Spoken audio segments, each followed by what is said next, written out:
नमस्कार, मैं वकार यूनुस। स्वागत है आपका सीसीएल ऑनलाइन क्लास प्लेटफॉर्म पर। आज हम बात करने वाले हैं विभव मापी की कि विभव मापी क्या होता है। तो समझना यहाँ पर, जैसे अगर हम नाम से बात करें विभव मापी, इसका मतलब यहाँ से तो सीधा बात है क्या होता है विभव, और माप का मतलब क्या होता है मापना, कि कोई ऐसी युक्ति जो विभव का मापन करे। लेकिन आप कहते हो कि सर विभव मापी को वोल्ट मीटर से भी हम माप सकते हैं, लेकिन विभव मापी जो विभव होता है उसको वोल्ट मीटर से माप सकते हैं, तो विभव मापी से क्यों मापे। तो यहाँ सबसे पहली बात तो यह है कि जो इसका मान होता है, मतलब कि इसका मान आदर्श माना जाता है। क्या माना जाता है? आदर्श। आदर्श का मतलब जिसमें त्रुटियां कम हो, जिसमें त्रुटि नहीं हो। ठीक है, जो कहने का मतलब उसमें कोई त्रुटि नहीं होती, वो एकदम आदर्श प्रायोगिक मान होता है। क्या होता है? आदर्श प्रायोगिक मान। समझ गए आप? किसके द्वारा निकाल सकते हैं? विभव मापन के थ्रू निकाल सकते हैं। किससे निकाल सकते हैं? विभव मापन के थ्रू निकाल सकते हैं। ठीक है, अगर मैं इसकी परिभाषा की बात करूं तो इसकी सर परिभाषा क्या होगी, तो वो हम देख लेते हैं एक बार। परिभाषा क्या होगी? वह युक्ति जो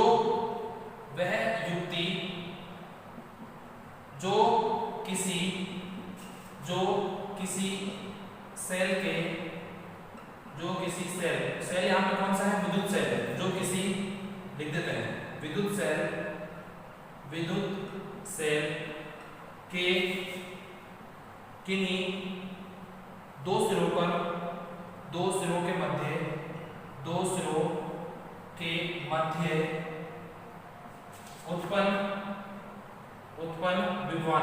उत्पन्न विभवांतर को प्रदर्शित करती है या मापती है। ठीक है, प्रदर्शित करती है, क्या कहलाती है? विभव मापी। क्या कहलाती है भाई? विभव मापी कहलाती है। तो सिंपल सा है, वह युक्ति जो किसी विद्युत सेल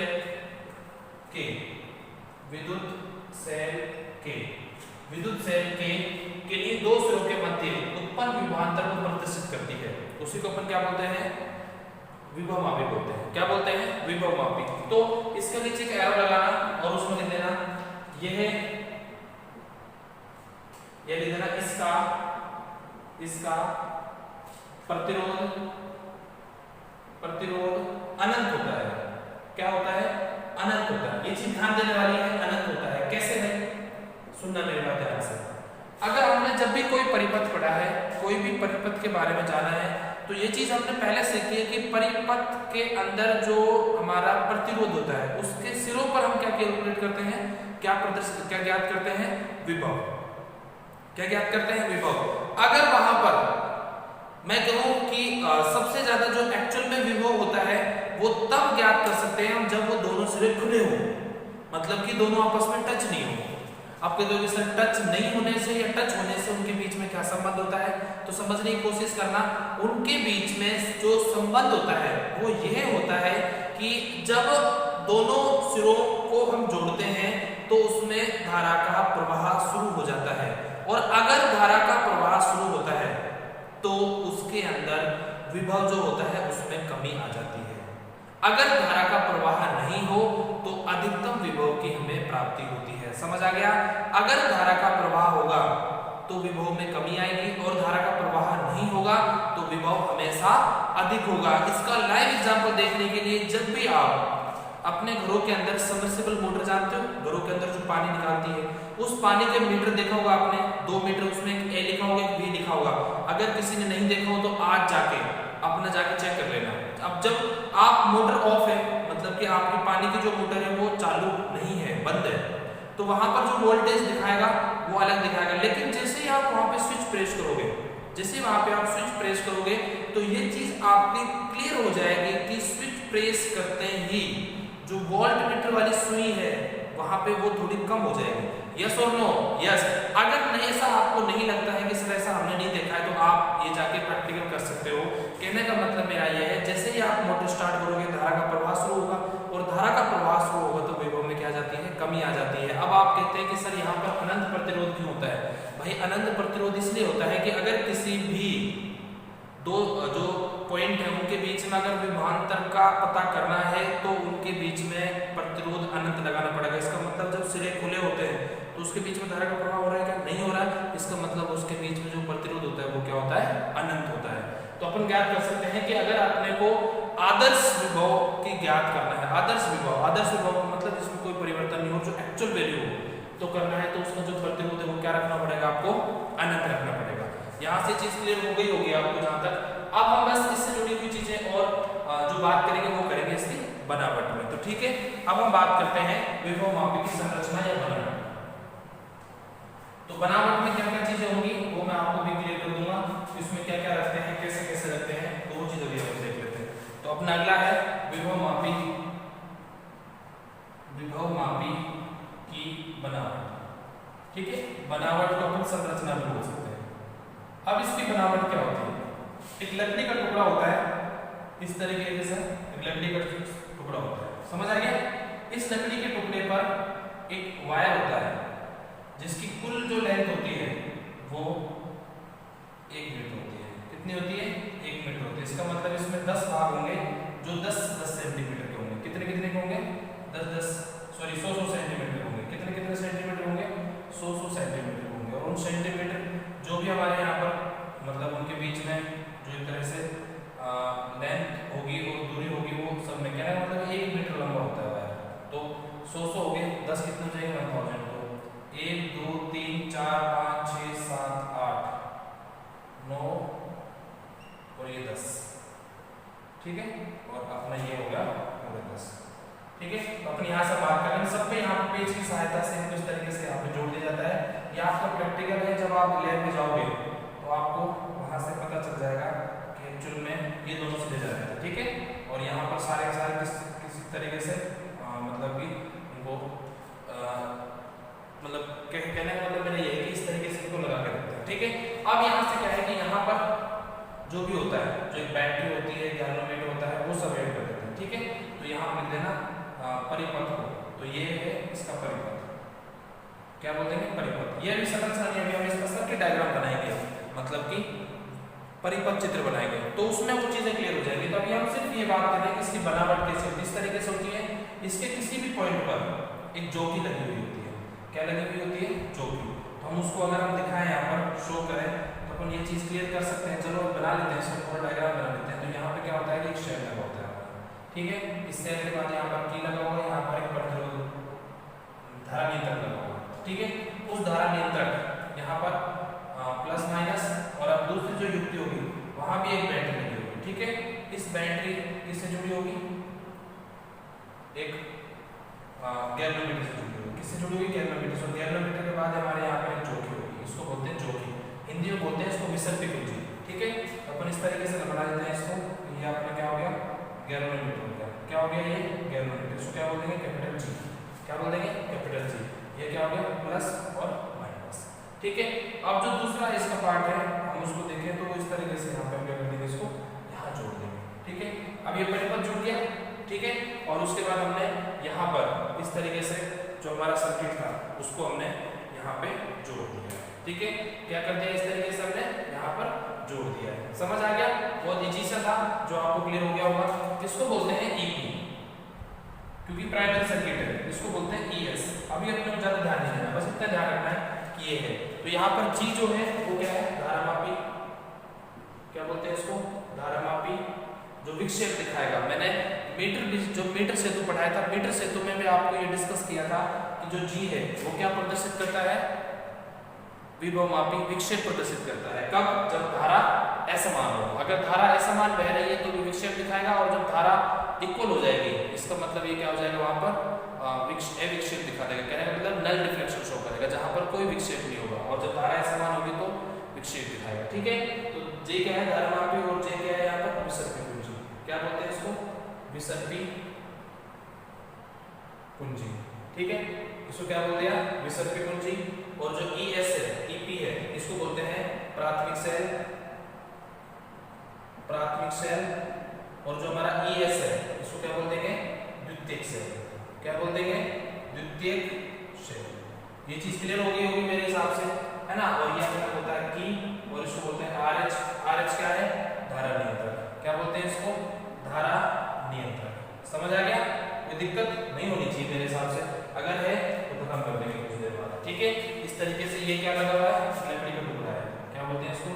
लकड़ी का भाग। ठीक है, इस पे जो ये जो वायर लगा हुआ है, जो ये तार है, ये किसका बना है? मैंने पिछली बार बताया था आपको, कांस्टेंट या मैग्नेट, क्या बोलते हैं उसको? मैग्नेट। ठीक है, और ये दोनों क्या है? मिश्र धातु है। इनको क्या बोला जाता है? मिश्र धातु। मिश्र धातु का मतलब समझते हो? जहां पर एक से ज्यादा धातुओं का मिश्रण हो, उसको क्या बोलते हैं? मिश्र धातु बोलते हैं। तो ये हो गई इसकी बनावट। अब सिंपल से कहेंगे, हम एक लकड़ी का टुकड़ा लेंगे, नोट्स आपको पीडीएफ मिल जाएंगे। अगर पीडीएफ नहीं है तो आप बना सकते हो, सेल्फ बना सकते हो। जब आप किसी क्लासरूम में पढ़ोगे तो वहां पर आपको ऑफिशियल मिल जाएंगे, लेकिन यहाँ तो समझना जरूरी है कि एक्चुअल में ये विभव मापी होता क्या है। विभव मापी का काम है विभव को मापना, एक्चुअल विभव को मापना, आदर्श विभव को मापना, क्योंकि इसके बीच में जो वायर होता है इसको बोलते हैं प्रतिरोध तार। क्या बोला जाता है? विभव मापी प्रतिरोध तार। क्या बोला जाता है इसको? विभव मापी प्रतिरोध तार। जिसका प्रतिरोध क्या होता है? अनंत माना जाता है। क्या माना जाता है? अनंत माना जाता है। समझ आ गया भाई? क्या माना जाता है? इसके तार को अनंत माना जाता है। दूसरी बात, हम कहते हैं कि सर इसकी संरचना क्या है? संरचना में सीधा बोलेंगे, हम एक लकड़ी का बोर्ड लेंगे। क्या लेंगे? लकड़ी का भाग, या बोल सकते हो लकड़ी का बोर्ड। ये ज्यादा इजी है, अच्छा रहेगा। लकड़ी का बोर्ड लेंगे, उस पर कितना लेंथ क्या होगी इसकी? इसकी लेंथ हो जाएगी भाई आपकी 1 मीटर। कितनी होगी? 1 मीटर। इसका मतलब 100 गुना 10 इक्वल्स टू 1000 सेंटीमीटर। क्लियर हो गया? 100 × 10 क्या बोलते हैं? 1000 सेंटीमीटर। इसकी लेंथ क्या होगी? 1000 सेंटीमीटर होगी। इस तरीके से लगा देंगे। पहले भाग को बोल देंगे, इस वाले भाग को प्राथमिक सर। क्या बोला जाता है? प्राथमिक सर बोला जाता है। जो हमारा ये द्वितीयक होता है इसको क्या बोल देंगे? सेकेंडरी। ये तो अभी अपना का जो ओरिजिनल है डायग्राम में वो है। अब इसका बनाएंगे हम सर्किट परिपथ। जब इसकी कार्यविधि करेंगे हम तो उसमें लिखेंगे परिपथ चित्र। तो ये समझ आ गया आपको? जी क्या है, एपी क्या है, इन सबको लिख सकते हो ना आप। यहाँ पे ईपी क्या हो जाएगा, जीपी क्या हो जाएगा, कंडीशन सभी क्या क्या होगी वो सब अपन बाद में बात करेंगे, जब कार्यविधि की बात करेंगे। किसकी बात करेंगे? कार्यविधि की बात करेंगे। तो अब हम बात करते हैं इसकी बनावट होगी, संरचना होगी, के बाद कार्यविधि से पहले हम एक सिद्धांत लिख लेते हैं। क्या लिख लेंगे? सिद्धांत। और तो हम किसकी बात करेंगे? अब हम बात करेंगे सिद्धांत की। सिद्धांत क्या है? विभव मापी का सिद्धांत क्या है? और ये पूछ लेते हैं मार्क्स में कि विभव मापी का सिद्धांत क्या होता है। तो वहां पे आपको इसका जवाब देना बहुत जरूरी होता है कि सर जो विभव हमने पढ़ा है विभव मापी, उसका सिद्धांत क्या होता है। तो हम सिद्धांत की बात करें तो सिंपल फॉर सिंप्लीफाई आप सिद्धांत को लिख सकते हो कि अविक्षेप की अवस्था में अज्ञात विद्युत वाहक बल या विभवांतर का मान ज्ञात विभवांतर के समान होता है। तो क्या है? अविक्षेप की स्थिति में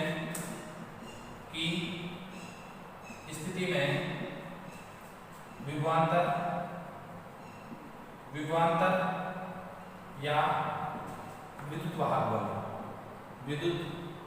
वाहक बल का मान अज्ञात विभवांतर के समान होता है। यही है बस, क्या होता है। ठीक है, अगर ये सब याद रह गया इसका मतलब आपका जो विभव मापी का सिद्धांत है क्लियर हो जाएगा। इसको क्या बोलते हैं? विभव मापी का सिद्धांत। बहुत इंपॉर्टेंट है विभव मापी का सिद्धांत। और दूसरा सिद्धांत और पढ़ा था हमने, सेतु का सिद्धांत, वो भी पढ़ा होगा हमने ना। तो वो चीज भी अपन ने स्टडी की हुई है, तो वहां से दोनों ही क्लियर हो गया। आज आपका विभव मापी का सिद्धांत क्लियर हो गया और मीटर सेतु का भी आपको सिद्धांत हो गया। मीटर सेतु का भी क्या था? करो रिपीट। मीटर सेतु का सिद्धांत हमने पढ़ा था। तो मीटर सेतु का सिद्धांत में हमने क्या स्टडी की थी कि अगर जो चारों प्रतिरोध है वो एक इक्वल रेशियो में आ जाए, कहने का मतलब यदि धारा मापी जीरो डिफ्लेक्शन यानी अविक्षेप की स्थिति में हो तो जो ब्रिज है वो किस कंडीशन में होगा? संतुलन की अवस्था में होगा। उसी को क्या बोलते हैं अपन? मीटर सेतु का सिद्धांत कहते हैं। तो यहाँ पे अपन ने पढ़ लिया है अविक्षेप की स्थिति में विभवांतर या विद्युत वाहक बल का जो होता है विद्युत वाहक बल अज्ञात विभवांतर के समान होता है। क्या होता है? अज्ञात चार ये भी लिख सकते हैं उसका मान अज्ञात विभवांतर के समान होता है। ठीक है, अब हम पढ़ेंगे इसकी कार्यविधि। क्या पढ़ेंगे? कार्यविधि। तो कार्यविधि को बहुत ध्यान से देखना, और कार्यविधि से पहले एक नोट है, लेकिन वो कार्यविधि नहीं पढ़ेंगे, नोट होगी तो वहां से अच्छे से क्लियर हो जाएगा। तो अब सबसे पहले हम बात कर रहे हैं कार्यविधि। ठीक है, तो कार्यविधि क्या होगी उसको भी हमें देखना है। ठीक है भाई, तो कार्यविधि की हम बात करें सबसे पहले तो परिपथ चित्र। परिपथ चित्र, ये चित्र इंपॉर्टेंट है, ये बनाना है बार बार आपको। ये आपकी बैटरी हो जाएगी, ये की हो गई, की बोलते हैं, ये आपका धारा नियंत्रक हो गया। अब चीजें समझ आनी चाहिए भैया, काफी टाइम हो चुका है, अब आप बहुत अच्छे तरीके से चीजों को जान लो। ठीक है, ए बिंदु और ये क्या होगा, बी बिंदु हो गया। ठीक है भाई, ये चीज समझ गए होंगे आप, जहाँ तक मेरे हिसाब से कोई दिक्कत नहीं होनी चाहिए। ये दोनों वो तार है, इसकी लंबाई क्या है 1 मीटर है, इसका लंबाई है इसकी 1 मीटर। ठीक है, इसको बोल देंगे ईपी, इसको बोलते हैं प्राथमिक सर्किट या प्राथमिक सर्किट ही बोलते हैं ना, तो परिपथ बोल देंगे। ठीक है, अब होगा भाई इसका दूसरे में हमने यहाँ पे मेटल लगेंगे प्लस माइनस, इसको बोलेंगे ईएस। ईपी का मतलब होता है प्राइमरी, एस का मतलब होता है सेकेंडरी, तो प्राइमरी सेल सेकेंडरी सेल। ठीक है भाई, और यहाँ पे लगा देंगे गैल्वेनोमीटर, और गैल्वेनोमीटर से एक क्या ले देंगे जे, और यहाँ से ए बिंदु से इसके बीच में ये क्या हो जाएगी एल हो जाएगी। रिमेनिंग अपन यहाँ पर नहीं रखेंगे, सिर्फ एल रखेंगे। समझ आ गया? मेरे हिसाब से कोई दिक्कत नहीं होनी चाहिए। तो ये परिपथ होगा हमारा, ये कौन सा होगा, द्वितीयक परिपथ होगा। क्या बोलते हैं इसको, द्वितीयक, हिंदी में बोले तो सेकेंडरी, द्वितीयक परिपथ। क्लियर हो गया? मेरे हिसाब से क्लियर हो जाना चाहिए आपको। अगर नहीं हुआ है तो कोई बात नहीं, अभी हो जाएगा, जैसे जैसे टाइम बीतेगा वैसे वैसे आप सीखते जाओगे और क्लियर होता चला जाएगा। ये अपना परिपथ चित्र है। परिपथ चित्र को इंपॉर्टेंट ध्यान से देखना। अब जितना ये सेल है, जो आपको ये सेल दिख रहा है ना, इस सेल के अंदर जितना विभव है उतना ही विभव ए और बी सेल के अंदर, बी और ए में बी तार के अंदर होगा। समझ रहे हो आप मेरी बात ध्यान सुनना। जितना विभव इस सेल का है उतना ही विभव किसका होगा, ए और बी के मध्य जो तार है ना उस पर विभव होगा। समझ आया? प्राथमिक सेल के ऊपर जितना विभव उपस्थित है उतना ही विभव ए व बी के मध्य जो तार है उस पर उपस्थित होगा। यस और नो? समझ आया ना?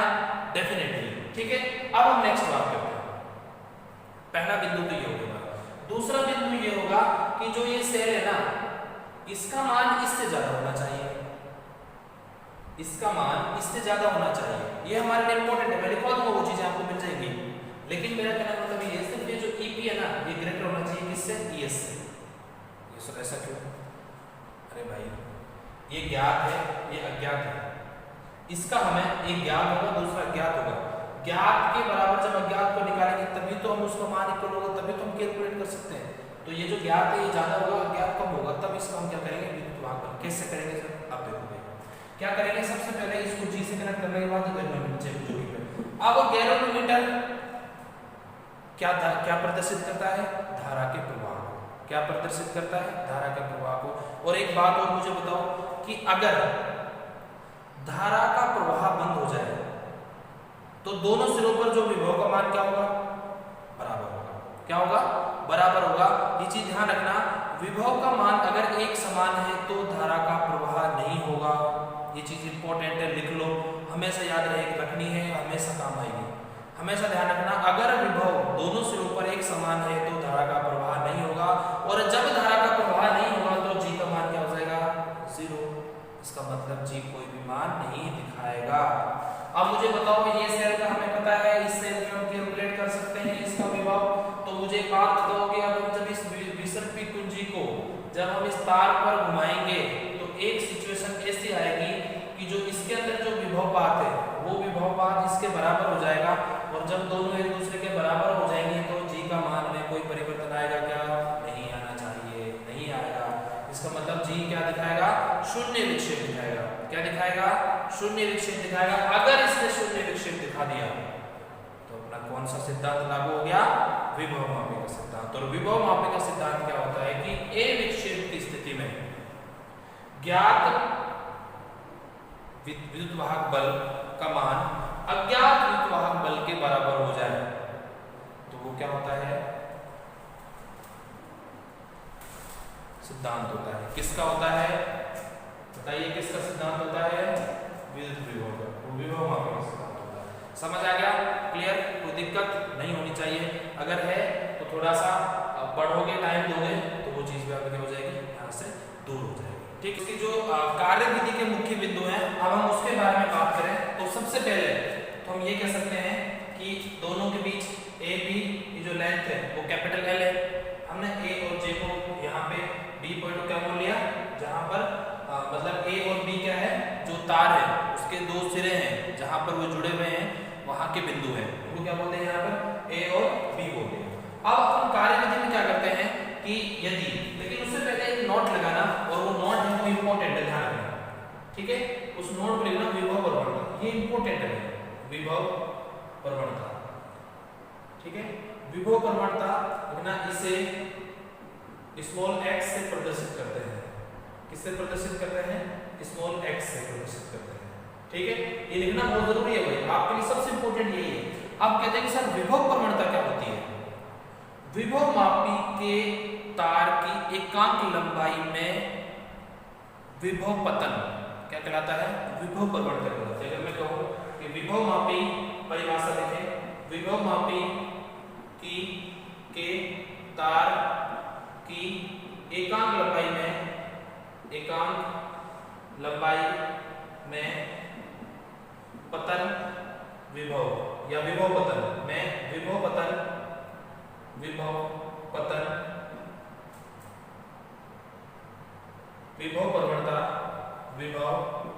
प्रवणता कहलाता है। क्या कहलाता है, विभव प्रवणता कहलाता है। ठीक है भाई, समझ आ गया ये चीजें।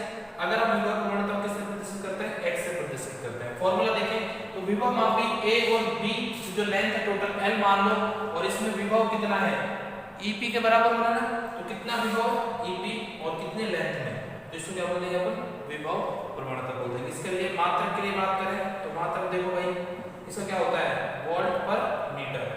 वोल्ट जो होता है, विभव जो सेल होता है उसका जो मात्रक होता है वो वोल्ट होता है।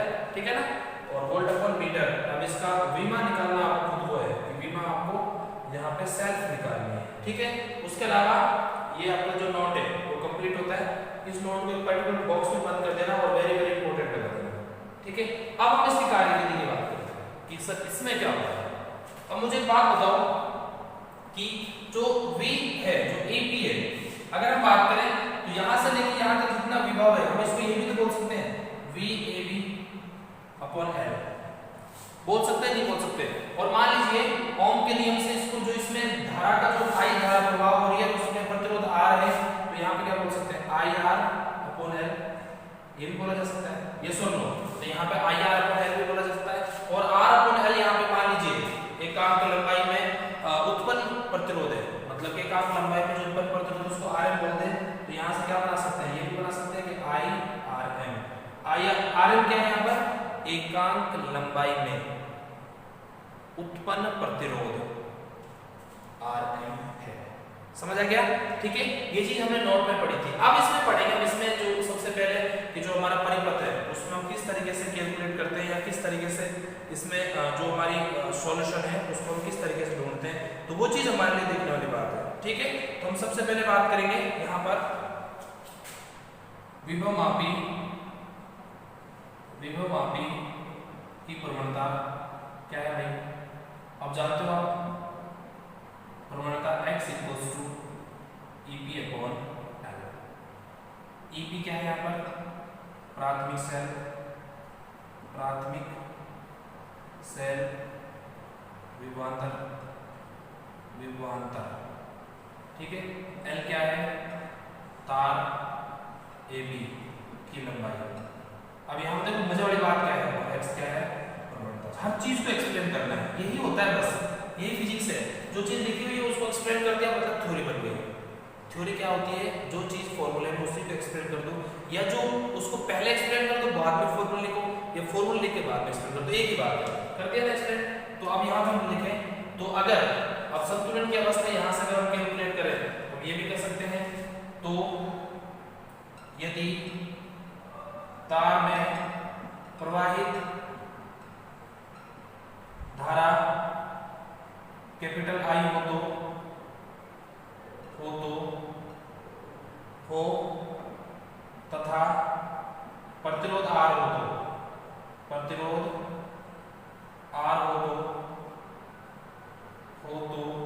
क्या हो जाएगा भाई, x इक्वल्स टू EP की जगह क्या हो जाएगा, सॉरी पहले EP देखो, EP इक्वल्स टू VAB और VB इक्वल्स टू I। ठीक है, तो यहाँ से अगर हम बात करें इसके क्वेश्चन नंबर फर्स्ट दे देना, इसके क्वेश्चन नंबर 2, तो समीकरण 1 में 2 से, समीकरण 1 व 2 से, तो यहाँ से एक समीकरण 2 से हम कैलकुलेट करें तो क्या बोल सकते हैं, x equals to IR upon L। ठीक है, अब यहाँ पे ये भी लिख सकते हैं कि R अपॉन L, केवल इसलिए तो आपने लिखवा दिया, मैंने वहां से बताया था आपको, अभी इसके बिहाफ पे हम आगे बढ़ेंगे। ठीक है, उसको हम यहाँ से क्या कर देंगे, इरेज कर देंगे, तो R इक्वल्स टू उसको बोल सकते हैं RM। अब लिख देना है कि RM क्या है, लिख देना तार की विभव मापी तार, विभव मापी तार की एकांक लंबाई, एकांक लंबाई का प्रतिरोध। ठीक है भाई, एकांक लंबाई क्या हो गया, ये प्रतिरोध हो गया। ठीक है, अब हम इसी को आगे बढ़ाते हैं कि भाई अपन ने ये कर दिया है, अपन अब आगे कर देंगे जो विभव मापी हमने पढ़ लिया है, विभव प्रवणता क्या होती है। तो अभी हम यहाँ से याद करेंगे क्वेश्चन नंबर, यहाँ से अगर आप निकाले तो क्या हो गई, x इक्वल्स टू IRM, ये हो गया ना IRM, क्वेश्चन नंबर 3। अब क्या होता है कि हम इसके लिए बात करते हैं, किसके लिए, प्राथमिक से द्वितीयक सेल के लिए। अब द्वितीयक सेल के लिए बात करें तो मान लीजिए इसकी जो संतुलित लंबाई है वो यहाँ पर आ जाता है, इसका मतलब अगर C पॉइंट बिंदु पर जब हम ज्योति को लगाते हैं तो इसके अंदर जो विक्षेप है वो शून्य हो जाएगा, मतलब शून्य विक्षेप प्रदर्शित करेगा। इसका मतलब इसको A विक्षेप भी बोल सकते हैं हम, क्या होगा ये A विक्षेप की स्थिति में आ जाएगा। तो यहाँ पर अगर हम कैलकुलेट करें, जब द्वितीयक परिपथ, द्वितीयक सेल को लगाने पर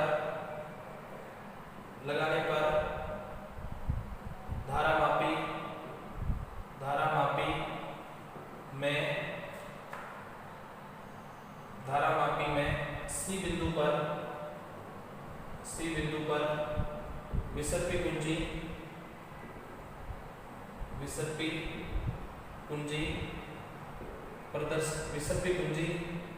लाने पर A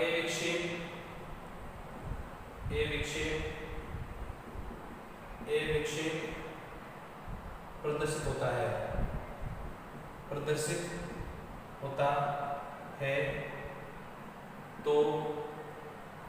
तो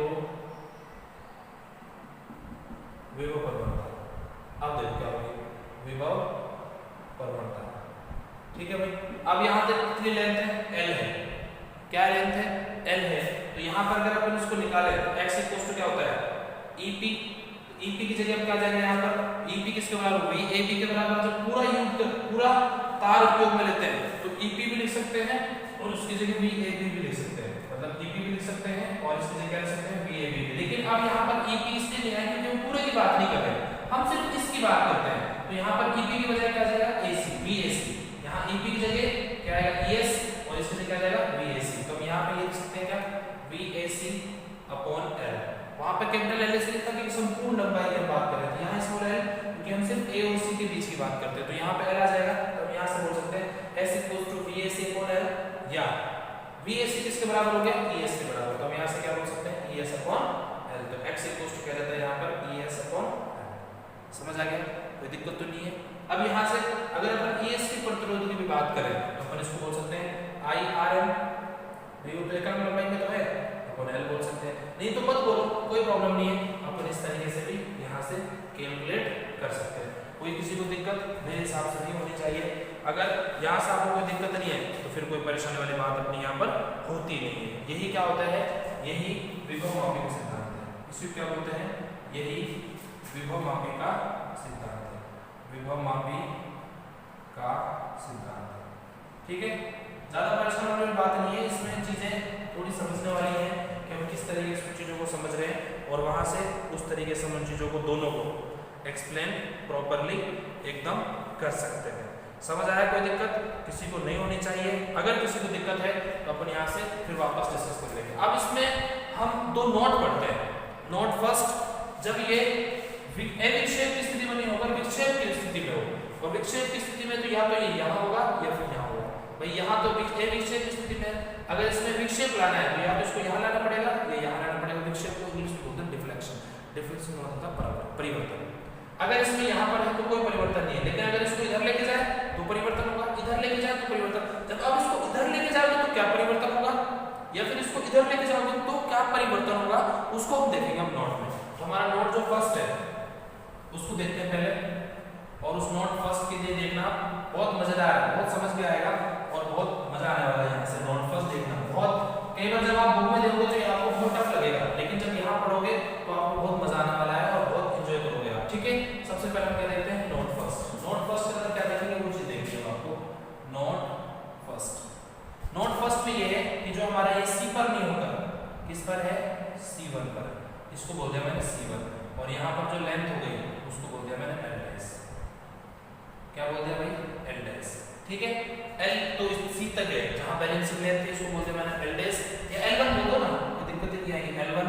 और दूसरा हमारा जो नोट आएगा वो दूसरा, लेकिन अभी उसको बात नहीं करेंगे। अब मुझे एक बात बताओ, अभी जो हमारा नया जो आया AC1 आया, अगर मैं यहाँ पर बात करूँ अब देखना इस स्थिति में धारामापी धारा प्रवाह को प्रदर्शित करेगा, अर्थात अब क्या हो जाना है, अब मेरी बात सुनो, ये जो विभव है इसमें तो कम हो गया, इसमें क्या हो गया, ज्यादा हो गया।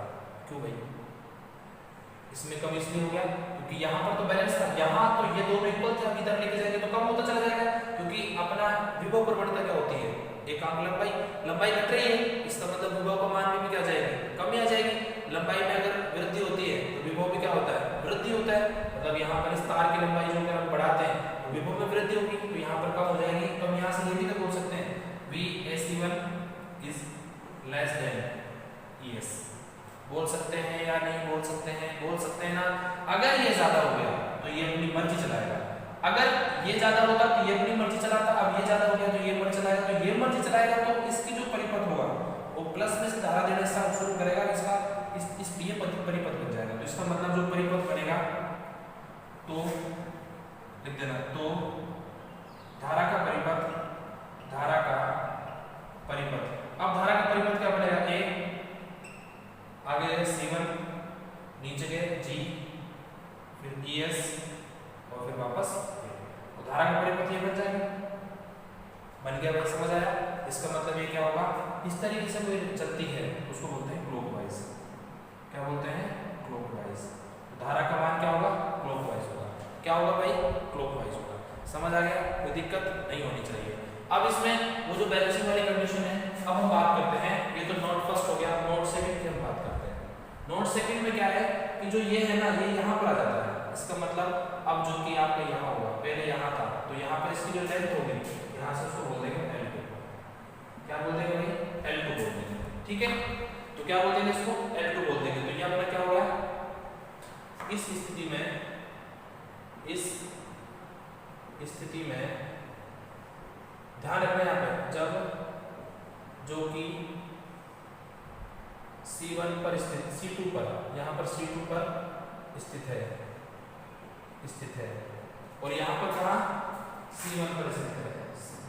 जब जो कि यहाँ पे जरूरी है, जब J C1 पर स्थित हो और यहाँ पर जब C2 पर स्थित हो तो धारा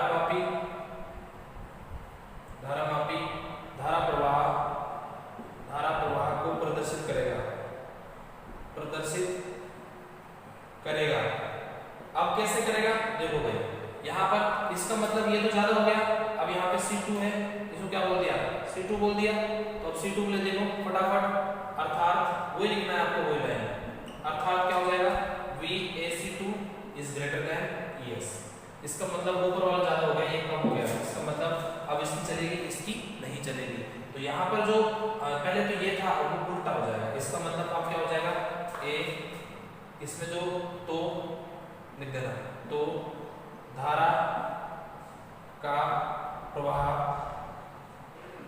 परिपथ, धारा का प्रवाह है यहाँ पर, है ना, यहाँ पे लिखा है प्रवाह, क्या कर रहे हैं इसका प्रवाह कर रहे हैं। तो क्या हो जाना है, देखो ए ई एस जी C2 और फिर वापस ए, ठीक है, ये हो जाएगा अब इसका परिपथ। इसका मतलब क्या हो जाएगा, एंटी क्लॉकवाइज, क्या हो जाएगा, एंटी क्लॉकवाइज। अब कहते हैं कि सर जो आपका धारा मापी है वो दोनों दिशा प्रदर्शित करता है, एक तो क्लॉकवाइज और दूसरा एंटी क्लॉकवाइज। तो C1 की स्थिति में तो क्या करेगा वो क्लॉकवाइज, और C2 की स्थिति में क्या करेगा वो एंटी क्लॉकवाइज। तो हमारे यहाँ पर क्या थे, ये दो अनुभव थे, जो हमने दो नोट थे जो इसकी स्थिति को बता रहे थे कि अगर इसकी स्थिति बदलती है, कहने का मतलब विसर्पी कुंजी की स्थिति अगर बदलती है तो विभव मापी या तो क्लॉकवाइज दिखाएगा या एंटी क्लॉकवाइज। एंटी क्लॉकवाइज कब दिखाएगा, जब ये उस संतुलन अवस्था के बी साइड हो, और क्लॉकवाइज को दिखाएगा जब ये ए साइड हो।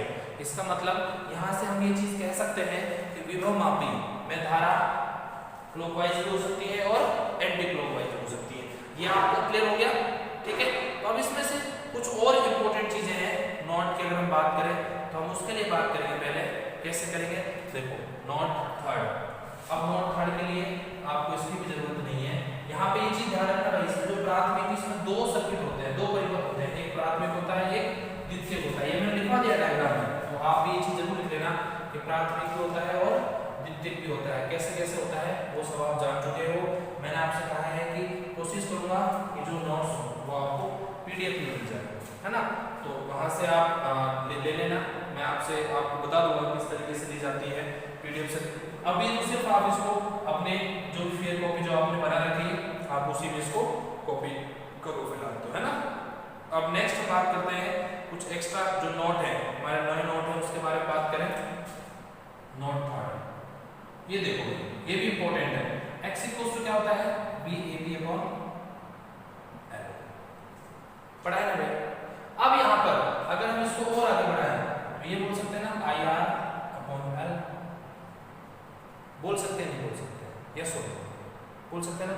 अब यहाँ से अगर मैं I की वैल्यू निकालूं, आप बोल सकते हैं यहाँ से I की वैल्यू क्या है, यहाँ से I इक्वल्स टू क्या हो जाएगा, L ऊपर चला जाएगा तो XL अपॉन R, ठीक है। यहाँ पे कब हो, ये तो कब कंडीशन होती है, जब सेल का आंतरिक प्रतिरोध ये। अब लिखो, अब यदि सेल का आंतरिक प्रतिरोध होता है कि नहीं होता है भाई, पढ़ा है ना। आंतरिक प्रतिरोध क्या हो, स्मॉल r, और धारा नियंत्रक लगा होता है ना, धारा नियंत्रक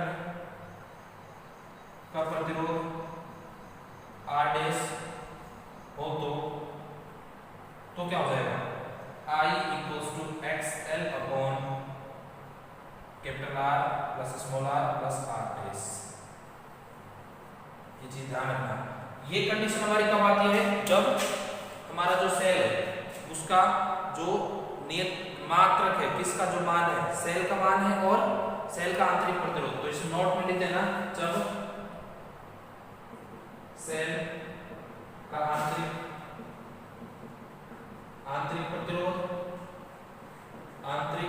प्रतिरोध तथा धारा नियंत्रक का प्रतिरोध शून्य हो तो प्रवणता, ये चीज ध्यान रखना। मैं इसलिए बता रहा था आपको कि अगर प्रवणता में ये चीज दोनों शून्य होगी तो ये हो जाएगा, अगर शून्य नहीं हो तो ये हो जाएगा। ये चीज दोनों इंपॉर्टेंट है, ठीक है। यहाँ पर धारा का मान आप इस तरीके से निकाल सकते हो। हमारा जो नॉट थर्ड था वो ये था। अभी भी बात यहीं पे खत्म नहीं होती है। अगर हम इसके लिए बात करें तो यहाँ से एक चीज और निकल के आती है। अगर हम इसके लिए x के लिए बात करें तो x हमने पढ़ा है, अभी नोट 4 है, ये क्या है आपका नोट 4। नोट 4 देखना क्या है, तो R इक्वल्स टू होता है रो L अपॉन A, होता है कि नहीं होता है। अगर लेंथ फुल है तो L लिख देंगे। तो अब यहाँ से अगर आप निकालें x equals to I rho L upon A, ये R के लिए होते हैं ना भाई, अपन पढ़ रहे हैं x equals to IR upon L,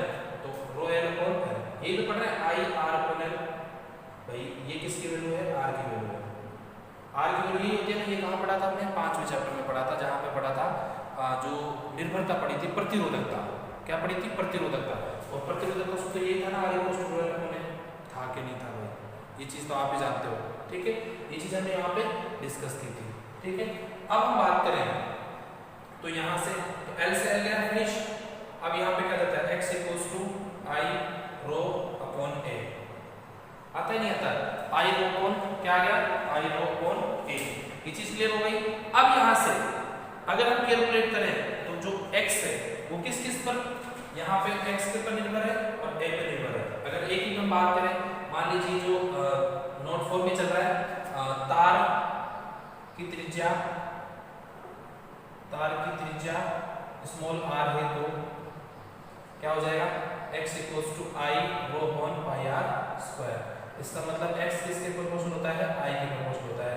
अगर प्रवणता और i में रिलेशन आ जाता है, यहाँ पर क्या आ जाता है कि अगर जो धारा होती है हमारी वो उसके समानुपाती होती है, किसके? प्रवणता के समानुपाती होती है, ठीक है। और जो दूसरा हमारा आ जाता है कि जो एरिया है जिसको हमने बात किया इसके लिए, यहाँ पे ये भी बोल सकते हैं 1 अपॉन ए। मतलब कि जो विभव मापी का जो तार होता है उसका जो अनुप्रस्थ काट क्षेत्रफल है उसके इनवर्सली अनुपाती होता है। मतलब कि नीचे की तरफ जो होता है जिसको अपन क्या बोलते हैं? व्युत्क्रमानुपाती। क्या बोलते हैं? व्युत्क्रमानुपाती होता है। जो प्रवणता होती है वो व्युत्क्रमानुपाती होती है किसके? अनुप्रस्थ काट क्षेत्रफल के। किसके होती है? अनुप्रस्थ काट क्षेत्रफल पर। तो हम यहाँ से सिंप्लीफाई 2 पॉइंट है, 3 पॉइंट है, मैं आपको स्क्रीन पर दिख रहे होंगे।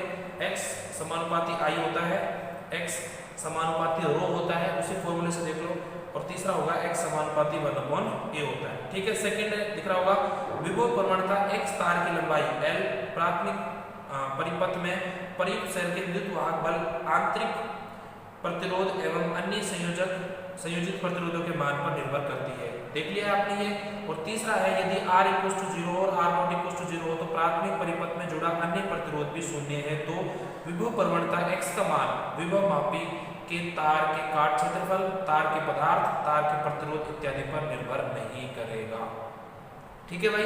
ये चीज क्लियर हो गई। अब है विभव मापी के साथ सावधानियां। ये आप जब प्रैक्टिकल करोगे तब भी आपके सामने होगा, तो भी वहां से आप सीखोगे। क्या होगा? पहला क्या है? प्राथमिक परिपथ में लगाए गए सेल का विद्युत वाहक बल सदैव द्वितीयक परिपथ में लगाए गए विद्युत वाहक बल से अधिक होना चाहिए। मैंने बता दिया आपको, ये होना ही चाहिए। अगर नहीं होगा तो आपकी शून्य की जो स्थिति होगी, शून्य विक्षेप की जो स्थिति होगी वो नहीं हो सकती। दूसरा बिंदु है सभी सेलों के उच्च विभव वाले बिंदु या धनाग्र एक ही बिंदु A से जुड़े होने चाहिए। कहने का मतलब मेरा ये है कि जो अपने डायग्राम बनाया था उसमें A बिंदु था, वहां पर सभी का जो धन है, मतलब दोनों सेल का, जो ऊपर वाला सेल का धन सिरा और नीचे वाले सेल का धन सिरा A बिंदु पर ही जुड़ा होना चाहिए। तीसरा है संतुलित लंबाई सदैव उच्च विभव के सिरे A से ही नापी जाती है। कहने का मतलब जो लंबाई L थी वो हमेशा A बिंदु से नापी जाएगी। डायग्राम में देख लेना आप, देखो डायग्राम में L से ही नापी जाती है। मैंने वहां पे दिखाया L, L1 और L2 दिखाया ना, C1 C2 के लिए भी वहां पर उसी तरीके से। नेक्स्ट अपना फोर्थ है विभव मापी का तार सर्वत्र एक समान होना चाहिए, अन्यथा विभव प्रवणता x का मान भी सभी जगह निहित नहीं रहेगा। जो x है ना उसका अनुप्रस्थ काट क्षेत्रफल है, सबका एक समान होना चाहिए। अगर ऐसा नहीं है तो विभव प्रवणता का मान क्या हो जाएगा? बदल जाएगा। क्योंकि हमने अभी जस्ट लास्ट क्वेश्चन पढ़ी थी, उसमें देखा था x इक्वल्स टू क्या होता है? आई रो L अपॉन A होता है। अगर A बदलेगा तो x भी बदल जाएगा। और लास्ट है हमारा विभव मापी में विद्युत धारा अधिक समय तक प्रवाहित नहीं करनी चाहिए, अन्यथा विभव मापी का तार गर्म होने से उसका प्रतिरोध परिवर्तित हो जाएगा। मैंने आपसे कहा था मीटर सेतु में, उसमें भी यही बिंदु लिखा हुआ था कि अगर विभव मापी का जो धारा है उसमें विभव मापी के अंदर अधिक समय तक प्रवाहित होती है तो तार गर्म होने पर उसका प्रतिरोध परिवर्तित होता है, और जब प्रतिरोध परिवर्तित होगा तो प्रवणता भी परिवर्तित हो जाएगी, ठीक है। उसके बाद जो भी है वो हम कल नेक्स्ट डे स्टडी करेंगे। Thank you and thank you so much.